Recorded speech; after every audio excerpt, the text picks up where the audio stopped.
La escena del crimen no revelaba signos de violencia. El cadáver desnudo tenía enroscado al cuello el cinturón de la bata de seda con 3 nudos. El dato del juego sexual sale de una bioquímica que entra a la escena del crimen, bioquímica, y ve a la señora con la soga en el cuello y dice, esto ha sido un juego sexual. Y eso trasciende a los medios y se instala la hipótesis de juego sexual. Después no se sostiene. La ropa de Nora Dalmaso estaba perfectamente ordenada. El asesino no se llevó ni el Rolex ni los anillos valiosos que tenía puesto Dalmaso. Otro de los datos que llamó mucho la atención a los medios fue que al lado de la cama había un pote de vaselina y el orden era tal que una prima de la víctima, tercera persona en ingresar a la habitación antes de que llegara la policía, pensó que se había suicidado. Acá me parece que, más allá del tratamiento caso Dalmaso, tenemos que empezar a decir que tienen que instruir a los policías que llegan, que son los primeros normalmente que llegan después de quien descubre el cadáver, que tengan la instrucción necesaria. Además, ¿cuántas personas? Esa actuación, chicos, entraron casi 30 personas a la escena del crimen. Otra de las hipótesis de los medios en ese momento fue que Nora Dalmaso había tenido una relación consentida, porque no hubo lesiones paragenitales en las piernas y muñecas, que indefectiblemente se producen cuando las víctimas son forzadas por una violación. La pericia forense había destruido otro gran mito instalado en algunos medios nacionales. El accidente durante un juego sexual, hipoxifilia, la semiasfixia en búsqueda de placer. Si hubiese sido un accidente, el autor hubiera intentado desatar el cordón del cuello. Mario Masachesi. Me encontré con una ciudad totalmente desbordada que la habían sacado de las formas. Río Cuarto es una ciudad muy careta, una ciudad que cuida mucho las formas, que cuida mucho el qué dirán. El caso Dalmaso, la muerte de Nora Dalmaso, había sido como sacudir la alfombra y mostrar aquellas cosas que siempre se tapan o se esconden. Entre otras cosas, por ejemplo, no te metas, por las dudas no hables, y que parte de yo no diría de la mugre porque es muy fuerte, pero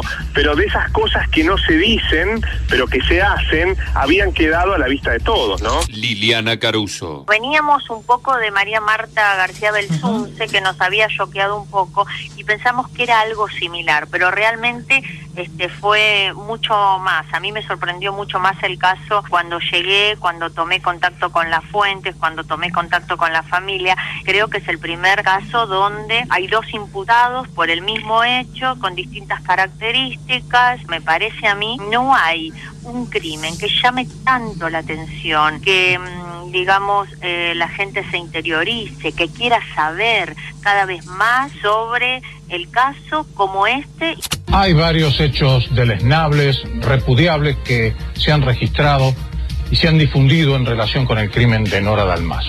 El último de ellos ha sido la publicación de las fotografías del cadáver de la víctima. Todavía hoy hay que hacer una autocrítica, todavía no se dijo, esas imágenes las tuvimos muchos antes, pero las tuvo una persona que fue quien se las dio a América y sí, yo creo que fue de un defensor. De un defensor, exactamente. Y así llegó, y todavía no hemos llegado al fondo de eso. Y esa es otra cosa. Porque a mí el día viernes a mí me dice, mire, tengo esto para mostrarle. Claro. Yo ya lo tenía. Dice, esto la prensa lo tendría que sacar alguna vez. El día lunes apareció allá en Buenos Aires. Claro. Miguel nos asume que es muy importante que él fue el primero que habló con Macarrón.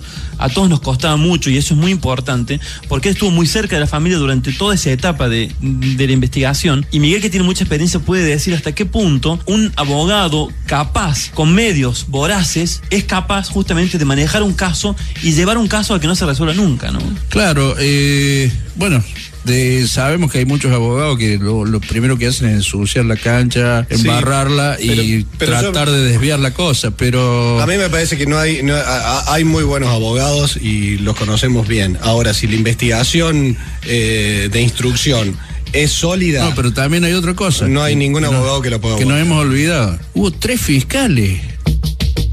Facundo Macarrón fue imputado del hecho, aunque con la calificación de la sospecha leve, que instala la acusación, pero genera confusión sobre el real valor de las pruebas. Facundo siempre mantuvo un bajo perfil, aunque acompañó en todo el proceso de exposición pública a su padre. En la primera conferencia de prensa, en el hall de ingreso de la vivienda de los Macarrón, estuvo al lado de su padre, aunque en ningún momento habló. Siempre intentó evitar el contacto con los periodistas, sobre todo tras la imputación, que lo convirtió en el personaje más buscado del país. Pese a esto, Radio Mitre pudo hablar en exclusiva con él. Pero nosotros, a mi madre, a Norita, la amábamos y somos capaces de perdonarle cualquier cosa. A una persona jamás se la juzga por los últimos hechos que cometió en su vida. Era una grandiosa madre, una excelente mujer, la seguimos queriendo mucho y bueno, lo único que pedimos es que se esclarezca el caso descubriendo a la persona que lo mata. ¿Cuál es la situación procesal hoy por hoy de Zárate? Acusó de violar y matar a Nora Dalmaso y de robarse los celulares. En cambio, por ejemplo, Facundo Macarrón está acusado de abuso sexual sin penetración. O sea, dos personas acusadas de distintas cosas. O sea, es como si Facundo Macarrón la hubiese abusado con el dedo, con algún instrumento, en cambio Gastón Zárate con su miembro sexual.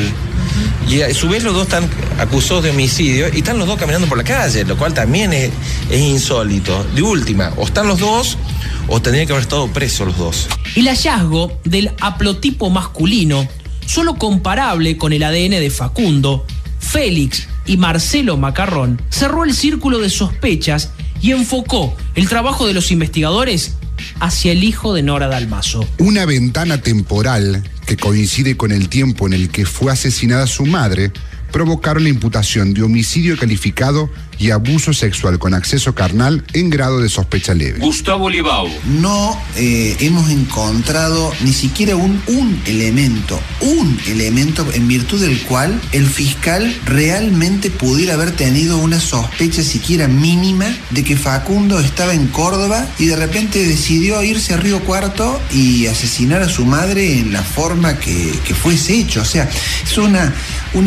eso en sí mismo, a nuestro criterio, fue una aberración jurídica y que va a tener las consecuencias judiciales pertinentes en su momento. El fiscal Javier Di Santo nunca pudo fijar la causa que podría haber provocado la relación criminal entre Facundo y su mamá, ni pudo avanzar en la confirmación de que efectivamente Facundo Macarrón estuvo el sábado en Río Cuarto. Tampoco existen certezas en la investigación sobre por qué el fiscal consideró que pudo ser violación y no una relación consentida la que habría mantenido el joven con su madre antes de matarla. Toda la prueba colectada hasta el momento e incluso los últimos estudios genéticos que se realizaron sobre las evidencias, estudio que realizó Jack Ballantyne, un científico de la Universidad de la Florida, demuestran claramente que no hay ningún rastro genético de Facundo Macarrón que permita sostener la sospecha inicial que tenía el fiscal Di Santo. El perejilazo. Gastón Zárate fue imputado y detenido el 9 de febrero de 2007 y trabajaba como albañil y pintor desde hacía un tiempo en la casa de los Macarrón. Quienes lo acusaron, investigadores y querellantes, lo describieron como un tipo fortachón, experto en artes marciales y obsesionado por la figura de Nora. Esa imagen se desvaneció en su primer contacto con la prensa y se derrumbó al conocer las endebles pruebas en su contra. El pintor habría sido acusado presuntamente por Carlos Curiotti, un amigo de él, quien se convirtió en un testigo clave. Curiotti tuvo que soportar algunas presiones y también denunció aprietes en su declaración testimonial, donde habría complicado la situación de Gastón Zárate. La mañana del 8 de febrero del 2007, en la que surgió la hipótesis de un trabajador homicida, Daniel Lacase, vocero de la familia Macarrón, había pedido la renuncia del fiscal Javier Di Santo en una entrevista a Radio Río Cuarto si no ordenaba la detención de Zárate. Al mediodía se produjo una reunión en Córdoba entre el fiscal general Gustavo Vidal Lascano, los fiscales de instrucción Javier Di Santo, Fernando Moine y Marcelo Hidalgo y los abogados de la querella. También habría estado presente el vocero de los Macarrón, Lacase. Di Santo regresó con la convicción de que se trataba de la pista más fuerte y por la noche encabezó una inspección ocular en la escena del crimen. El fiscal ya había tomado la decisión de detener a Gastón Zárate, más allá de que la pericia había aportado solo algunas especulaciones. El abogado de Zárate, el doctor Enrique Zavala, trasladó al pintor en su propia camioneta hasta los tribunales de Río Cuarto, donde hubo un intento por tomarle un frustrado testimonio. Pocos minutos después lo llevaron a la unidad departamental en medio de escenas de llanto, persecución periodística y policías desbordados por la presión. El perejilazo yo creo que es una cuestión espontánea. Ha habido como un quiebre superador en la sociedad de Río Cuarto, una sociedad absolutamente dividida por estratos sociales, por político y por todo lo que se te ocurra. Y surgió como motivo de la indignación. Tuvo mucha repercusión porque fue presentado como un hecho fastuoso. Gente se indignó de la colección de disparates que terminaron diciendo todos los que estuvieron vinculados con el caso. Entonces la reacción de la gente fue indignante porque precisamente todos antes ya comentaban que iba a terminar siendo un albañil o un pintor en este caso, y así fue. Gastón Zárate permaneció menos de 24 horas en prisión. Una marcha espontánea y multitudinaria de la que no hay antecedentes en la ciudad de Río Cuarto puso en vilo al gobierno provincial y en jaque a la acusación. Se trató del perejilazo, un concepto que amenazaba la conciencia colectiva de quienes temían la búsqueda de un chivo expiatorio de origen humilde para lavar las culpas por el crimen de Nora Dalmazo, quien residía en el exclusivo barrio donde conviven importantes nombres de la alta sociedad de Río Cuarto. El pintor ya estaba detenido. El juez de control, Daniel Muñoz, ordenó finalmente la liberación de Zárate por falta de pruebas, pero mantuvo la imputación. Al recuperar la libertad, Zárate fue llevado en andas como un ídolo deportivo tras una hazaña inolvidable. Esta vez no hubo espontaneidad, pero los coletazos de su liberación decapitaron la cúpula de la Fiscalía General e impulsaron un fugaz pedido de jury para los fiscales de instrucción.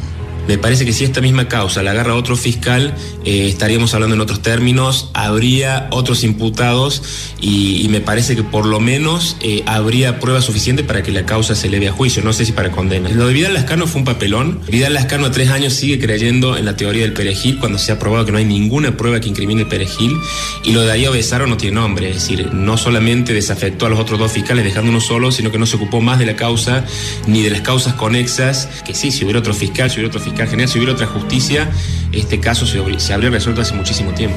El transcurrir de la pesquisa develó que la imputación de Zárate carecía de argumentos y quienes lo investigaron terminaron acusados por aprietes y recepción de dádivas.